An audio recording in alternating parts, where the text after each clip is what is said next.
Olá, amigo, olá, amiga, tudo bem com você? Estamos aqui na preparação para a produção de texto da redação, né? Redaçãozinha do Enem, do Exame Nacional do Ensino Médio.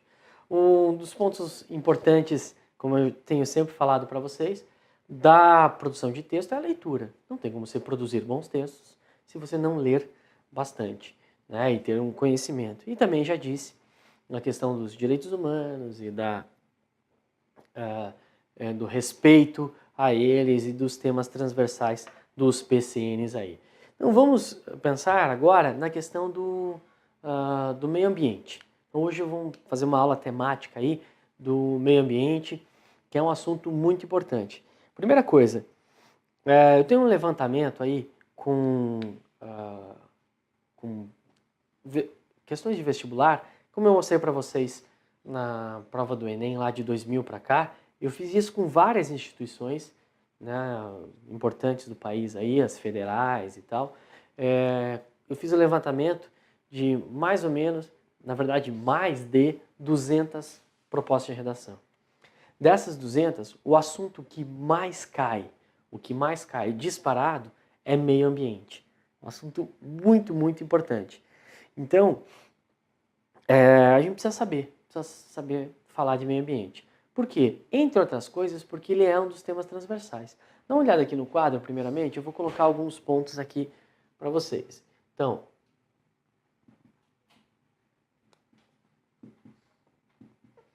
meio ambiente. Tem uma certa redundância aqui no nome, né? Porque se é meio, já é o ambiente em que as pessoas estão. Inclusive no Rio de Janeiro, a secretaria não é a Secretaria do Meio Ambiente, é a Secretaria do Ambiente. Porque é isso, se é o ambiente, já é o meio em que a gente está. Mas tudo bem, não vamos entrar nessa discussão agora. Meio ambiente é como se conhece. Ele é um dos temas... Perdão, ficou ruim aqui. Ele é um tema transversal. Lembra que eu comentei com vocês que os PCNs, né, os parâmetros curriculares nacionais, mostram alguns temas que devem perpassar toda a prova e todas as disciplinas. Um dos elementos que passa por todas as disciplinas é a ideia do meio ambiente. Tá? E como que surge essa ideia do meio ambiente, essa noção do meio ambiente? A partir da declaração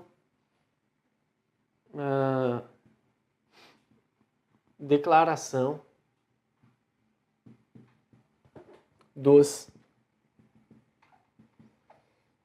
direitos humanos, tá? Dos direitos do homem, né? Do homem como ser humano. Onde que ocorre isso pela primeira vez aí? Na Revolução Francesa, né? A partir da Revolução Francesa é que a gente tem essa noção de direitos humanos. E o meio ambiente está dentro disso. Sofreu uma evolução, né? Tem um processo evolutivo aí até chegar na noção de direitos humanos como nós temos hoje, tá? Vejamos aqui então. Vamos lá, eu vou colocar para vocês assim, evolução dos direitos humanos. São mais ou menos 4 gerações, 4 ideias, 4 grandes blocos de direitos humanos. Vamos chamar aqui de primeira geração. A primeira geração de ideia dos direitos humanos diz respeito ao indivíduo.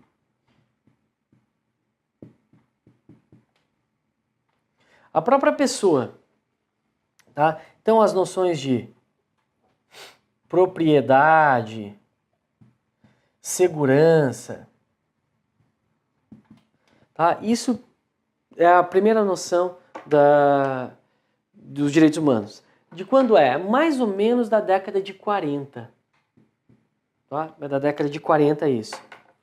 Você começa a ter aqui essa noção do indivíduo, né, ele tem o direito à propriedade, deve se garantir a segurança do indivíduo e tal. A segunda geração de direitos humanos, de noção de direitos humanos, que é mais ou menos da década seguinte, da década de 50, fala, na verdade, em se conseguir, né, mecanismos para garantir os direitos humanos. Então você precisa, não, a função do Estado, entre outras coisas, dar elementos para garantir os direitos humanos. Como isso? Saúde, educação, moradia. Então eu preciso garantir isso. Não é só fazer com que o indivíduo tenha direito à segurança e à propriedade, mas eu só vou ter o indivíduo cidadão plenamente se ele tiver um acesso à saúde, né, que faz parte da dignidade humana, né, a educação, eu só pode promover o crescimento das pessoas a partir da educação, né, se ele tem direito à moradia. Sem esses elementos, não tem. Né? Então eu vejo que é uma evolução da ideia do indivíduo só com a sua propriedade e o indivíduo social. E daí nós temos a terceira geração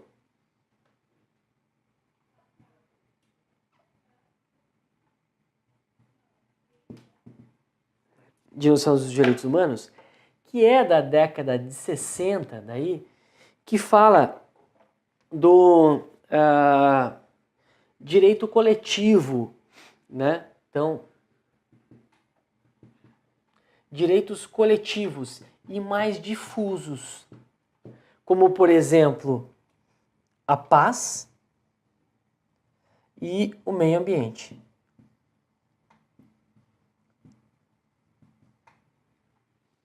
Então, a noção de meio ambiente como parte dos direitos humanos vem da década de 60, tá? Vem dali.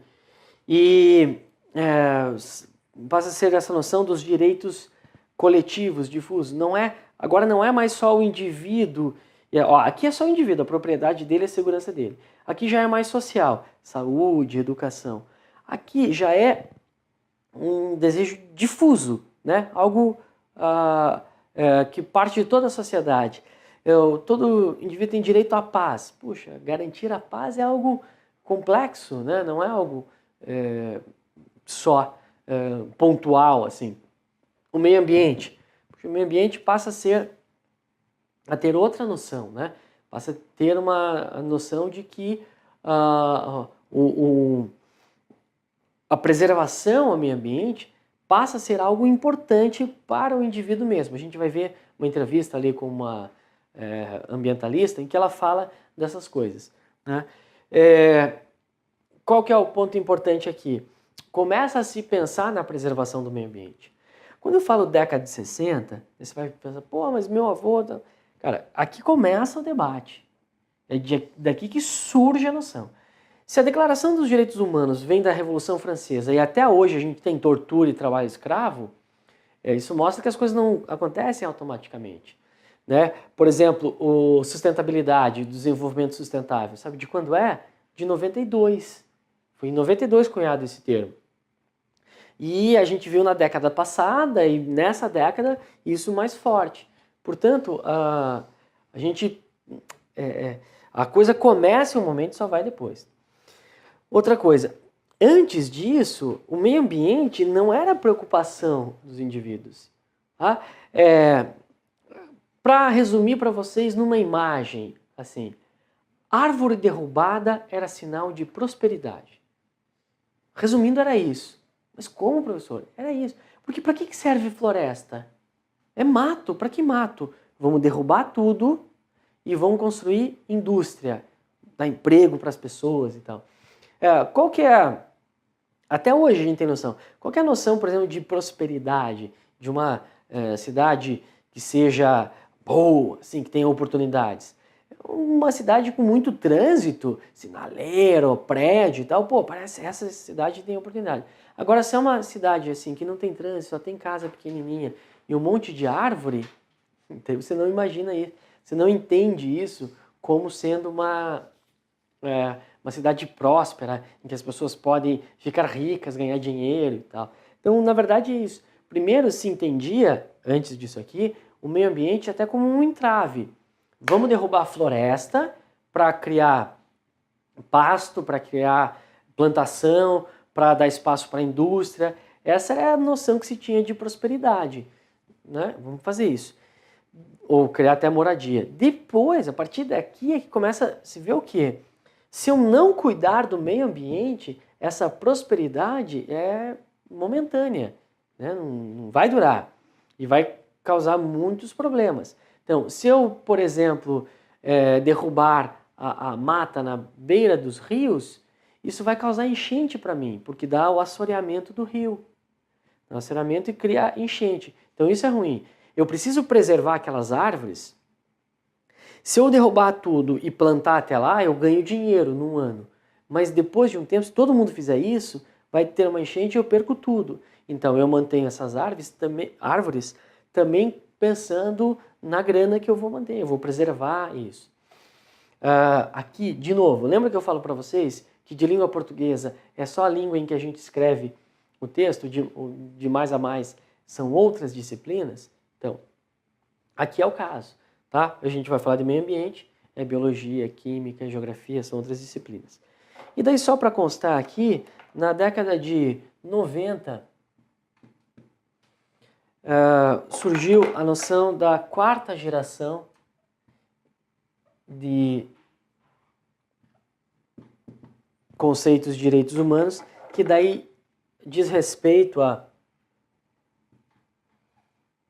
controle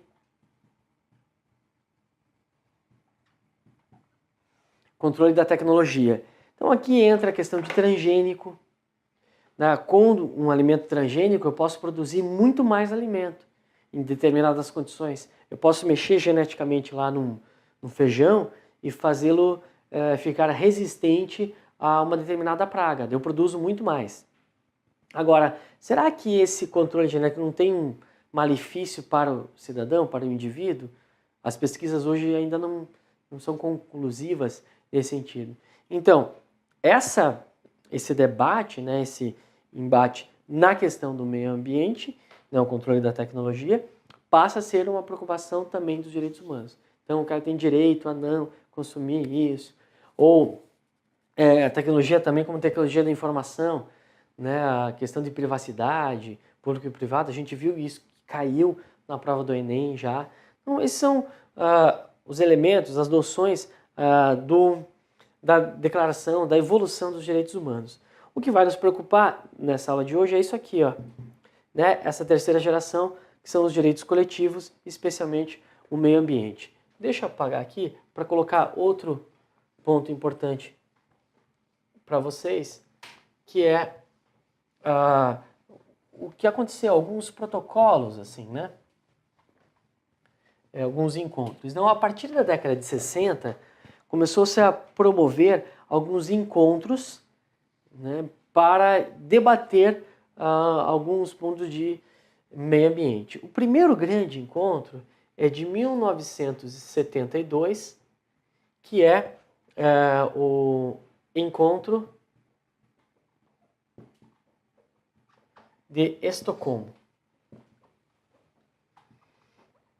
A primeira vez assim que o mundo inteiro coloca em pauta no encontro a questão do meio ambiente. É isso. Daí a gente tem outros aqui no meio do caminho, mas daí de novo vai entrar fortemente em 92, quando a gente tem a ECO 92, a ECO Rio 92. Aqui nesse encontro é que se fala pela primeira vez do desenvolvimento sustentável. Então, lembra que eu falei para vocês que antigamente a visão era árvore no chão, sinal de prosperidade. Vamos derrubar a árvore e tal. Eles começam a ver que isso tem um custo ambiental alto. E daí você cria, né, aqui em 92, essa ideia do desenvolvimento sustentável. Tentar equilibrar o desenvolvimento porque para não chegar em algo do tipo, vamos parar o desenvolvimento, né? Não vamos mais desenvolver nada, vamos parar aqui. Não, a gente vai continuar com o crescimento econômico, mas contemplando também algumas coisas, alguns elementos da sociedade no sentido de preservar o ambiente, né? O meio ambiente. Daí tem outros encontros aqui no meio. Outro extremamente importante é o de 1997, né, que é o Protocolo de Kyoto. O que se fala nesse Protocolo de Kyoto? Né? Principalmente do aquecimento global. Então, o Protocolo de Kyoto é um documento em que os países se comprometeram a reduzir a emissão de gases poluentes para evitar esse tal aquecimento global. Esse é o famoso protocolo que os Estados Unidos não assinaram, né, não participaram disso. Agora, daí teve de novo outros eventos mais recentes, mas historicamente esse protocolo de Kyoto é uma guinada, na noção de que precisamos fazer algo porque a Terra está aquecendo, isso vai provocar, né, aumento do nível dos mares e tal. E daí tem em 2002 o Rio mais 10 e, mais importante, em 2012, né, agora você aí certamente ouviu falar do Rio mais 20. Né, Rio mais 20, que tinha como objetivo, o Brasil gosta de trazer para si alguns elementos que criem, né, novas ideias. Como foi o Acre 92, que cunhou o termo desenvolvimento sustentável, a ideia era que o Rio mais 20 fosse uma reedição desse Acre 92, promovendo, né, um novo conceito na preservação ambiental e tal. Acabou não dando muito certo isso. A gente não teve grandes efeitos nisso aqui. E além do Rio mais 20, a gente teve tem outros eventos paralelos, né, que tratam também aí do meio ambiente. Para preparar a gente, além desses encontros mundiais aí, lembra que eu falei para vocês da ideia da gestão pública não estatal do Estado do Bem-Estar Social. No caso aqui do meio ambiente, o que a gente tem? Então, você vai ter ONGs que passam a se responsabilizar pela preservação ambiental. Então, lembra que eu comentei com vocês já o que é a ONG, que é uma organização não governamental, e algumas ONGs que defendem o meio ambiente.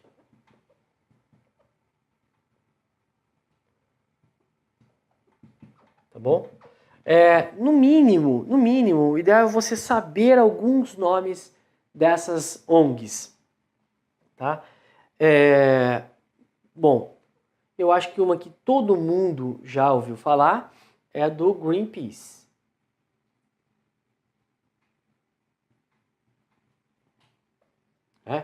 Greenpeace, Paz Verde, né, que é uma ONG mundialmente famosa e que promove sempre atos, né, ações fortes para chamar a atenção da mídia sobre determinados assuntos que envolvam o meio ambiente.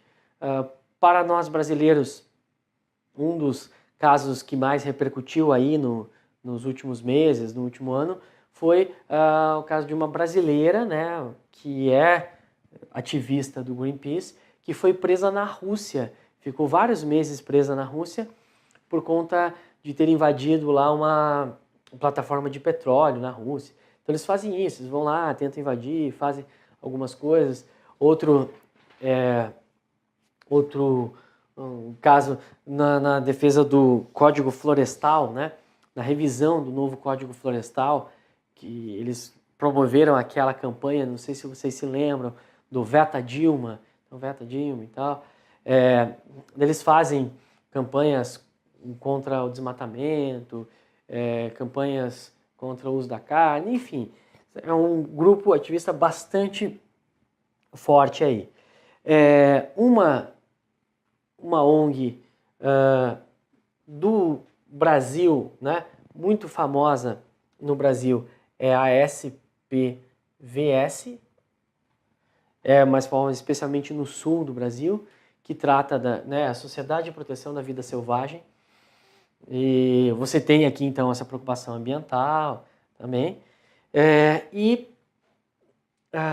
Uma outra, inclusive falaremos com um pouco mais de cuidado e tal, é a WWF. Na verdade, o WWF, que seria o Fórum Mundial da vida selvagem, da natureza, de defesa da natureza. Tá? O WWF começou, o símbolo dele é um panda. Dê um Google, né? Aí dê uma procurada nesses 3 termos e digite ali em imagens. Daí você vai ver algumas imagens então, do Greenpeace, o que é, né? Até para você gravar como é o logo lá. O WWF tem um panda junto, é um panda desenhado ali. Porque eles começaram isso com o panda e eles entraram no Brasil com a preservação do mico-leão-dourado. Você já deve ter visto, né, alguma vez, puxar na memória, você lembra disso, da defesa do mico-leão-dourado, da defesa do animalzinho e tal. Então, lá atrás, eles tinham essa preocupação, especialmente com o ambiente e com alguns animais. O que eu quero mostrar para vocês aqui é que houve uma mudança de paradigma dessas ONGs aqui. Então a visão agora não é especialmente a de preservar somente a vida selvagem por si só. Porque assim, muitas vezes quando a gente fala de preservação ambiental, quando se fala de ONG, quando se fala de ativista ambiental, muitas vezes você pensa, desculpe se há algum ativista aí, mas conversando com as pessoas e tal, você pensa num que eles chamam de ecochato, né? Aquele cara que defende os bichinhos de qualquer forma. Então, brincando, né? Aquele cara que não mata nenhuma formiga, porque faz parte do ambiente, você não pode matar nada, né? Tem um pernilongo nele, ele só espanta, né? Ele não vai matar por conta disso. Então ele não come carne por conta de não matar, para não ter sofrimento do bichinho. Você acaba pensando só nisso. Não estou dizendo que não tenha valor isso, não vou entrar nesse mérito.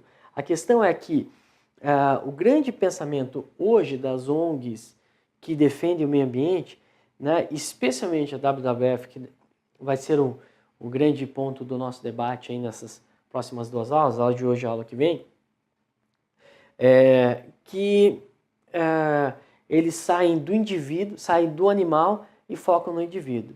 Então, o novo foco, não sei se é novo foco, né? Porque, segundo eles, já é há algum tempo, mas o novo foco é o ser humano. Tá?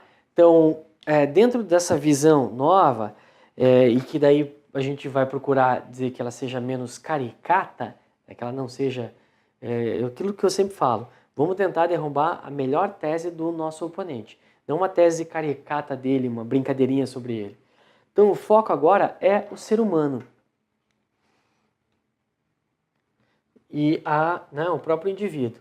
Então o que eu faço? Eu vou me preocupar com a preservação ambiental, não simplesmente para salvar o panda, não simplesmente para salvar o mico-leão-dourado. Eu vou preocupar com o meio ambiente para salvar o ser humano, focando na qualidade de vida do ser humano.